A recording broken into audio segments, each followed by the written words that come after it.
Let's talk about China, a nation that has transformed itself into a global powerhouse, with a population of over 1.4 billion and a rapidly growing economy. But behind the gleaming skyscrapers and bustling cities lies a story of power, control, and a leader who has reshaped the country's destiny. At the very top stands President Xi Jinping, a figure whose influence now stretches into every corner of Chinese society. Since taking office, Xi has become the most dominant Chinese leader in decades. When Xi first rose to power, there was a sense of cautious optimism. Many hoped he would usher in a new era of openness, reform, and perhaps even greater freedoms for ordinary people. Instead, Xi has consolidated power to a level unseen since the days of Mao Zedong, drawing clear parallels to the era of strongman rule. He has made it clear that the party, and he himself, are at the center of everything. By abolishing presidential term limits, Xi signaled his intention to remain in power indefinitely. This move cemented the party's dominance and sent a message to the world. China's leadership is here to stay, and it will not be challenged from within. Under Xi, the Chinese Communist Party has woven itself into the fabric of daily life. Independent organizations, civil society groups, and even private businesses are now subject to strict party oversight. Dissent is not tolerated, and those who speak out face harsh consequences. Freedoms that many take for granted, like speech, protest, and religious practice, have been systematically dismantled. The government has closed churches, silenced activists, and made it nearly impossible for citizens to organize independently. The message is everywhere. From propaganda posters to school textbooks, the party leads all, and loyalty to Xi and his vision is not just expected but demanded. Repression has escalated dramatically. Lawyers, journalists, and activists, once voices for change, are now branded as enemies of the state, detained, and often disappeared without explanation. The government's control is more sophisticated and pervasive than ever before. Surveillance cameras, facial recognition, and digital monitoring create a climate of fear, where every move is watched and every word can be used against you. Xi isn't just president, he's the unchallengeable core of the party, surrounded by loyalists who echo his every word. His image dominates public life, reinforcing his authority at every turn. The era of collective leadership is over. In its place stands a single man's vision, enforced by an iron-fisted system that brooks no opposition and tolerates no dissent. In Xi's China, technology isn't a force for liberation, it's the ultimate tool for authoritarian rule, ensuring that the party's grip on power remains unbreakable, and that every citizen knows exactly who is in charge. What happens if you speak up in China? For many, the answer is chilling. The moment you raise your voice, you risk drawing the attention of authorities who are always watching, always listening. In a country where the government tightly controls information, even a single social media post or a public comment can have serious consequences.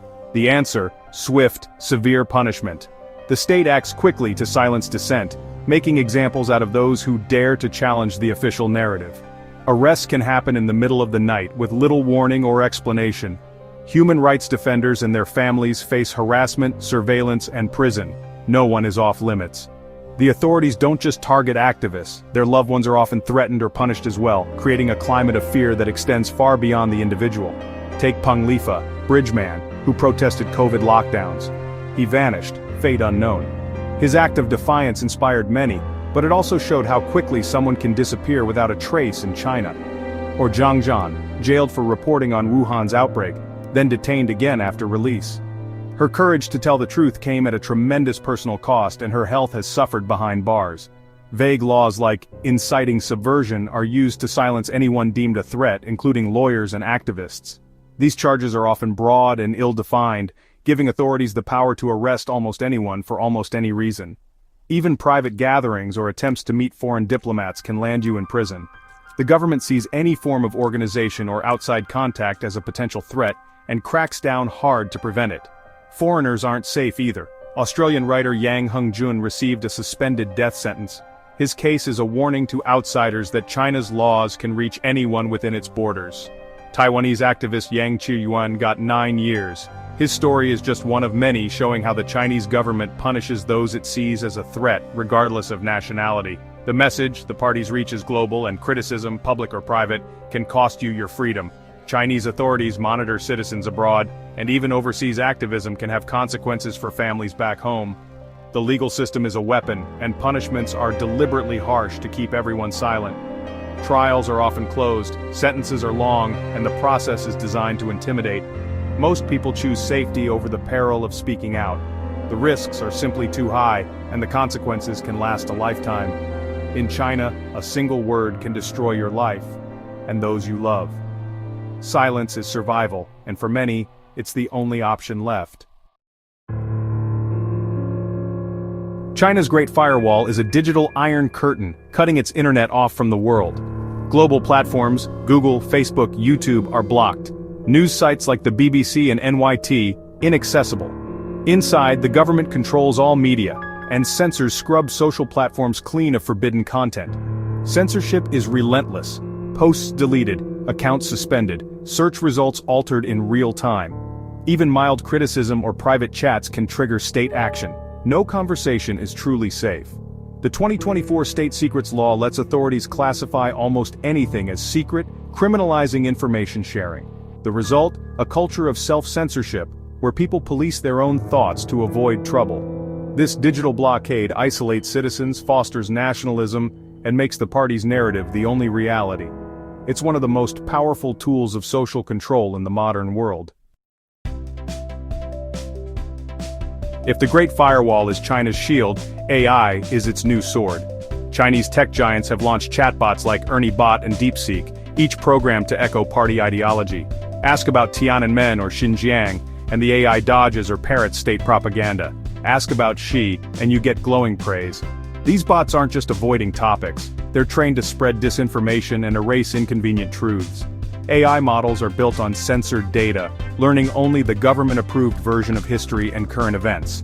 The result, a propaganda machine that shapes public thought at scale, 24/7.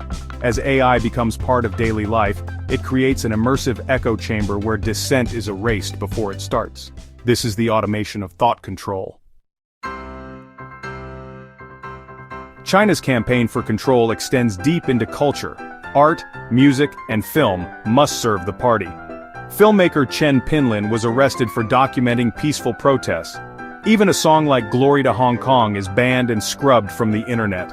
International events self-censor to avoid offending the regime. LGBTQ+ expression is targeted.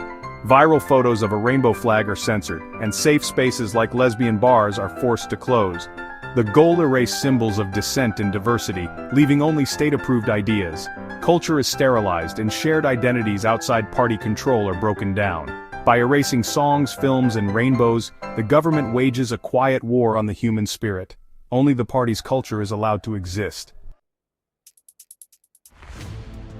Once, Hong Kong stood as a vibrant beacon of freedom and possibility on China's southern edge, a city where East met West and the rule of law was a proud foundation. For decades, it thrived under the one country, two systems promise, a unique arrangement meant to protect its autonomy, rights, and way of life after the 1997 handover from Britain to China. But that promise has been shattered. In 2020, Beijing imposed the sweeping national security law, criminalizing dissent overnight and dismantling the city's once vibrant pro-democracy movement.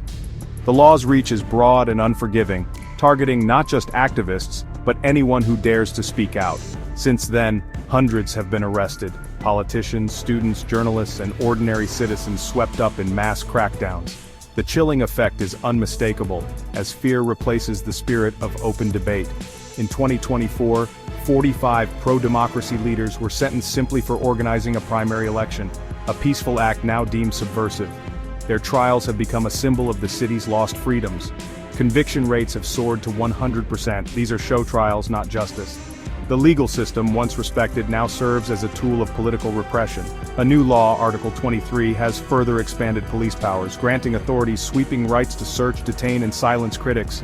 Each new measure chips away at what little autonomy remains. Press freedom has collapsed.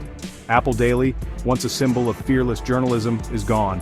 Its founder Jimmy Lai faces life in prison, and foreign news outlets have fled the city, leaving a chilling silence in their wake. Street protests, once a hallmark of Hong Kong's civic life, have vanished. Public spaces that once echoed with calls for democracy are now marked by fear, self-censorship, and a heavy police presence. In schools, curriculums have been rewritten to emphasize patriotism and loyalty to Beijing. Libraries quietly remove pro-democracy books, erasing dissenting voices from public memory. Civil society has been decimated. Unions, advocacy groups, and NGOs have disbanded to avoid prosecution, leaving communities without support or representation. Today, Hong Kong's unique identity is fading into Beijing's shadow. The city that once stood for freedom and resilience now faces an uncertain future, its promise all but extinguished. Nowhere is China's control more extreme than in Xinjiang, home to Uyghur Muslims. Under the guise of fighting extremism, the government has built a high-tech open-air prison. Over 1 million Uyghurs have been detained in brutal re-education camps. Many more face long prison terms. Technology powers this repression. Facial recognition, phone spyware, and data platforms flag suspicious behavior. Even growing a beard or praying can get you sent to a camp. Forced labor is widespread, tainting global supply chains with modern slavery. Despite overwhelming evidence, China denies all accusations, calling it poverty alleviation. Xinjiang is a chilling example of technology used to automate persecution. The party's quest for control reaches into faith and family. Religion must conform to party ideology, texts are rewritten, symbols replaced with Xi's portrait, and only state-approved venues are legal. Unregistered groups like house churches or Falun Gong face harassment and prison. The state also dictates family life. Women are pushed toward marriage and childbearing, divorce is restricted, and reproductive rights are tightly controlled. Even freezing your own eggs is often forbidden unless you're married. The message, your beliefs, your relationships, even your body, must serve the state. In China, the soul itself is subordinate to the party. What's it like to live in this system? It's constant anxiety, always watched, always cautious. Every message, every online move is monitored and stored. Publicly, you see triumph and unity. Privately, people whisper frustrations and fears. The pressure to conform is immense, and reporting unpatriotic behavior is encouraged. Many retreat into apathy, focusing on family and career, avoiding invisible red lines. Stability is enforced by fear, not harmony. Curiosity and critical thinking are liabilities. China's digital panopticon delivers order, but at the cost of freedom, dignity, and the right to think for yourself.